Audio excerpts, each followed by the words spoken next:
Hey, welcome back to the adjustable guitar neck series. I'm giving you actually a 2-for-1 special out of this because last time we talked about creating the adjustable neck, and we're still gonna do that, but we're gonna add something on top of that. I've recently been reading a little bit about the floating fretboard. The idea here is that we're going to not attach the fretboard extension to the soundboard, and by doing that, we're actually going to release some of that pressure and resistance that happens on the soundboard, therefore making it more responsive.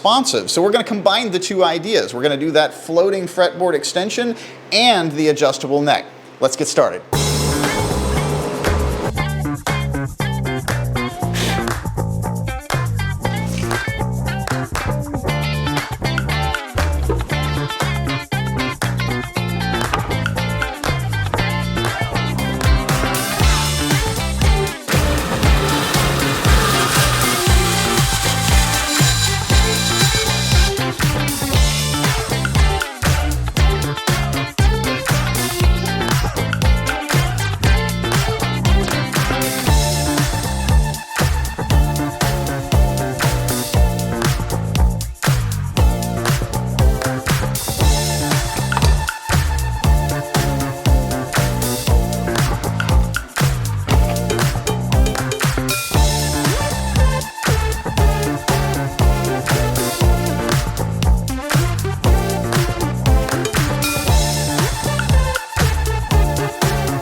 With the neck finished and cut out, you can start to see how this is going to come together with this design that I was talking about. This is that fretboard extension that I was referring to.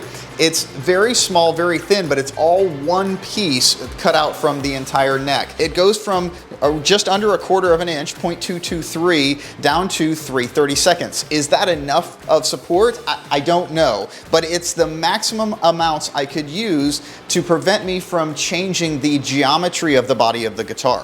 So we're almost ready to stack the heel blocks and glue this together as one single unit.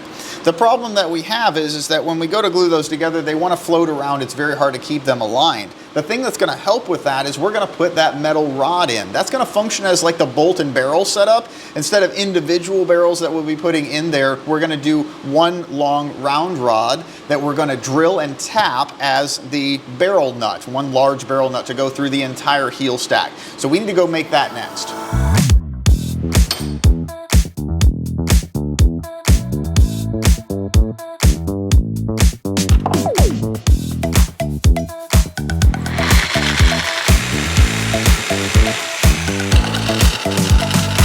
Now that we've got this cut down to 3¼ inches, I went ahead and sanded and rounded off all of those edges so we've got nothing sharp. This is just a standard piece of 3/8 inch round rod from the local hardware store, so it's nothing special. From here, we need to get it over to the drill press. We're gonna drill 2 holes in there. After we've got both of those holes drilled, we'll bring it back over to the bench and get those tapped. Now, if you're gonna drill into round bar, you're gonna need a center drill. That's one of these here. The reason that you need that is because if you're using just your regular tapping bit, on top of that round stock, it's just gonna roll off to the side. It's never gonna bite into the middle of that. And even if it does, you're probably not gonna have it centered. This is good and rigid and will create just that starting point for your bit to grab where it won't wander off to the side. Now, whenever you're drilling into metal, really it's a great idea if you're doing it in any type of material, but especially in metal, you're gonna want some kind of vise that is bolted down onto the table of your drill press. So that's what you see here. But I wanna show you a trick that I learned from watching a couple other people on how to perfectly center the bit inside of the vise. Now you've got the piece that you're going to drill into from your round bar. What I want you to do is take and cut an extra piece off of that. It doesn't really matter how long. I'd say probably 3 inches is good. We're going to use this and we're going to chuck it into the drill. So the trick by using a piece of the material that we're going to be drilling into, I can bring that into my chuck, and now it becomes a means of centering the vise. So now if I lower down into the vise, I can go ahead and tighten the vise around it, kind of move it so it's centered. And now I know that as I bring that together that I have the bench clamp perfectly in alignment with where I'm going to be drilling, so I know I'm going to be drilling through the center of the rod.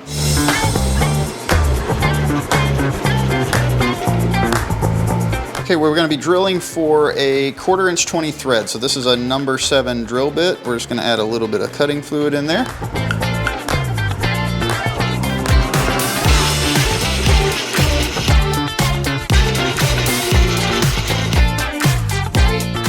Now, as we put this back in the vise to drill out the second hole, there's one thing that's really important that you need to remember is that we want both of these holes to be directly parallel with each other, because otherwise when we go put in those 2 bolts, if they're not directly in alignment, we're gonna have all kinds of problems. So here's a quick tip for you on that. Grab something to stick into that hole that you just drilled. I grabbed a spare drill bit that will fit nice and tight inside of that.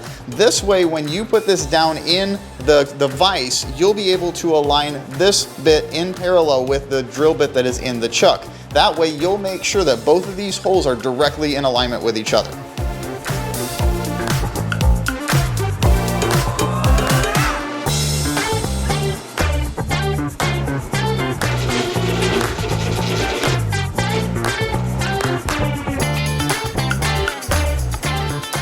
Okay, a little bit of cutting fluid on there. Now, when you're starting the tap, the most important thing is getting it started right. So you want to try and stay vertical in that hole as best as possible. And it's going to be hard until those threads start to grip. Just going to turn slow until you feel it start to take a bite. You can kind of feel it stabilize a little bit too as you're going in. It's a little less wobbly. And then I'm going to back it out just a little bit to clear those threads and come back again. Just about 1/8 of a turn at a time here. Now a tap is tapered, so you're not actually getting to the diameter of the threads that you're ultimately looking for until you get a ways up on the tap. So then as you get down towards the end, you'll start to feel it cut through where you've got everything out to the right dimensions. So you just keep working it a little bit at a time. Just about to the end. I can start to feel it loosening up a little bit. Almost there. There it is. Yeah, and when you get down there, then you get down to where single finger you can spin it around. It should all spin freely at that point. So you're just clearing out the rest of those threads.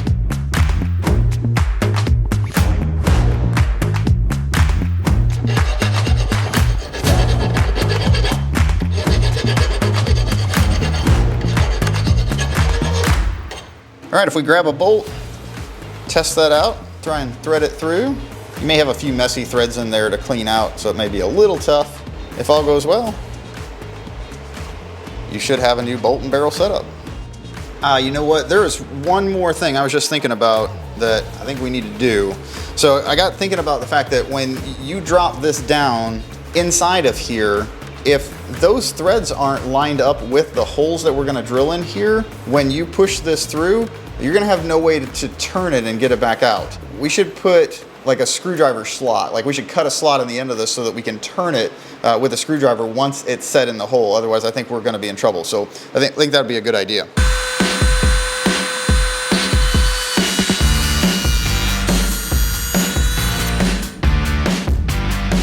We're just about ready to glue this heel stack together, but before we do that, we need to make sure that we mark each of the bolt hole locations on the back side of the heel stack. So what we're gonna do is we'll put the rod down in the pocket in the neck. We'll just line each of these blocks up, stacked against each other, and then we'll mark through the hole so that we know where to drill that out.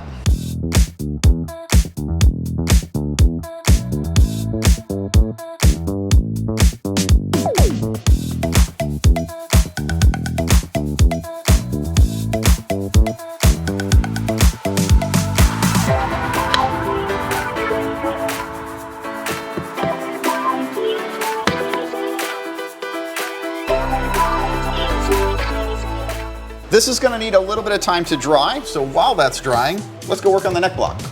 The neck block for this is going to be 3 7/8 tall by 2.5 inches wide, and we're going to plane that down to 1 inch thick.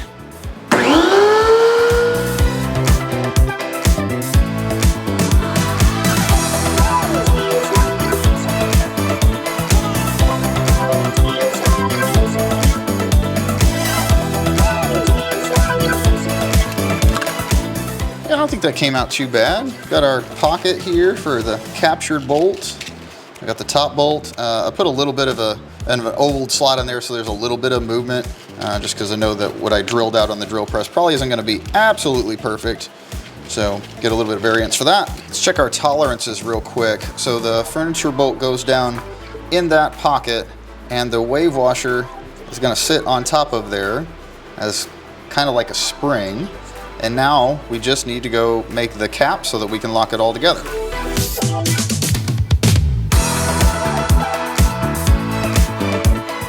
All right, a little bit of sanding, and I think I'm real close. Yeah, that's what we want. So that's a nice snug fit that I will have to press in.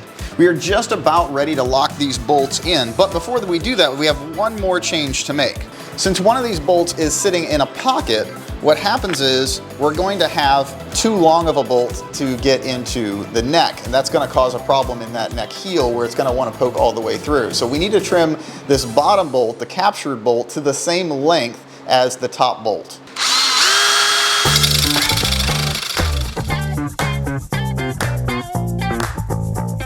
We're ready to go ahead and glue that bolt cover on. Part where I gotta stop and think for a second, make sure I'm not missing anything.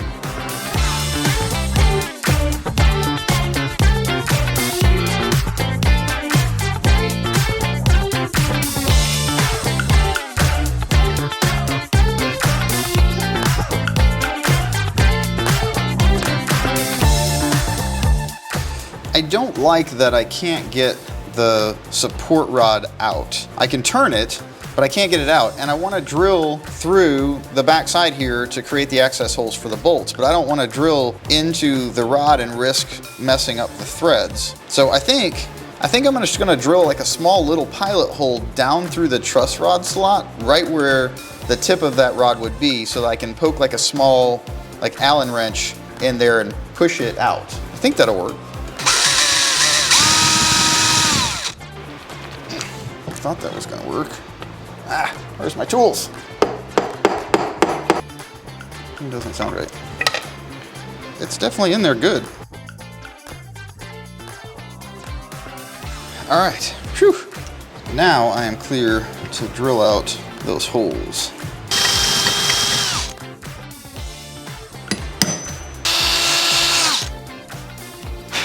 I'm taking these up to 5/16. The bolts are only 1/4 inch, but I want enough play in the hole that we don't have to worry about it. It gives a nice amount of play in there. Let's put the support rod back in. I've got one bolt in there. Looks like our enlarged holes are just fine and allowed both bolts to go in, no problem. Let's take a look at what we've got out of our neck block. This should be all dry. Let's see if we can still turn that bolt, make sure the glue didn't set around it. Ah, fantastic. That cap is just a little bit high, so we just take a planer to that, sand that down flat. That'll be nice and flush.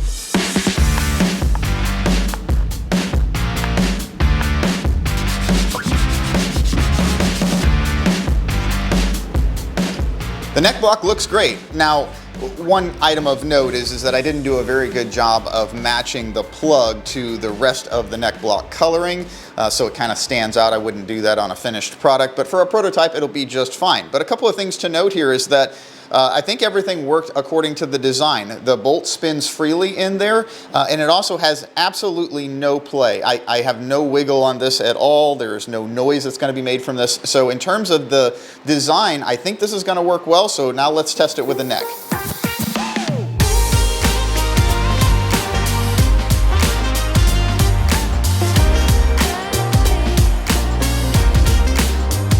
That is cool. All right, now before we test out the actual adjustability of the neck, we need to get our pivot points in there. I'm trying to think through how far out to put the pivot points. I want them as far as possible so that I get the most support, but if I go too far, I'm gonna break out the end of the blocks, the end of the neck heel. And I've got like a 2-inch heel width going on, so I'm thinking 1/4 inch from the outside. It feels right.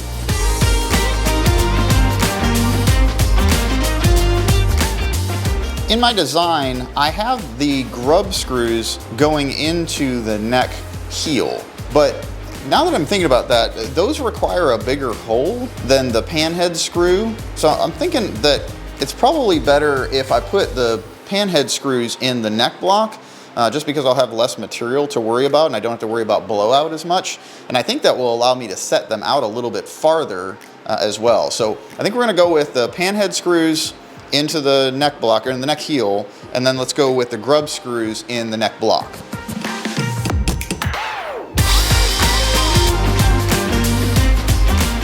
I have a good thought. To perfectly locate these two button heads of these panhead screws into the grub screws that are gonna go into the neck block, I can go ahead and just attach the neck block, draw it in, and use the impression from these two as the markers for where they're gonna be. That should line everything up exactly where it needs to be.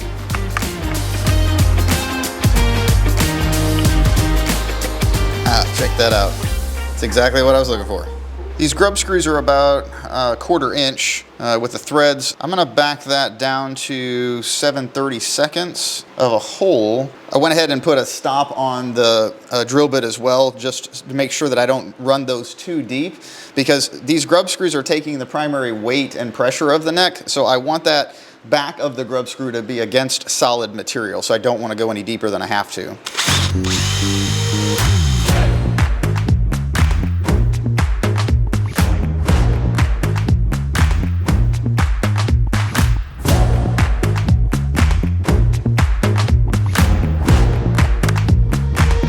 Man, I'm excited.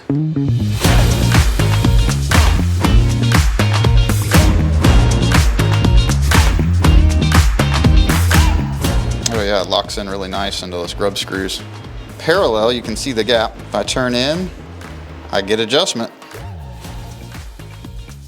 If I turn it back out, I can adjust the other direction, pitch the neck up. Oh, that's cool. I wonder how much angle we're gonna get. This whole project has come down to this moment. Did we create an adjustable neck that can compensate for a lifting bridge and saddle, or even just compensate for the player's preference and style for string height? Here's what we've got. I've checked the neck angle, and right now we are at 90 degrees from the neck block. So we are perfectly in alignment here and dead flat. And what we got on here is an angle gauge. We're gonna reset that and zero it out so that we know we're starting at a 0 degree position. So let's go ahead and pitch the neck upwards and see how much adjustment we can get here.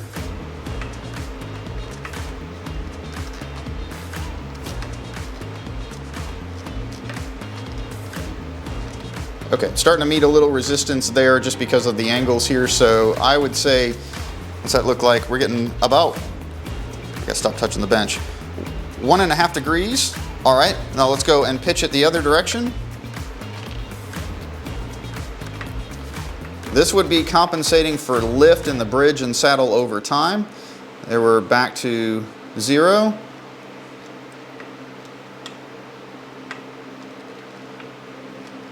And there we're tight against the block. So, oh wow, 1.5 degrees there as well. It totally worked. We got 1.5 degrees in both directions, 3 degrees overall of movement with that little bit of adjustment that we were doing.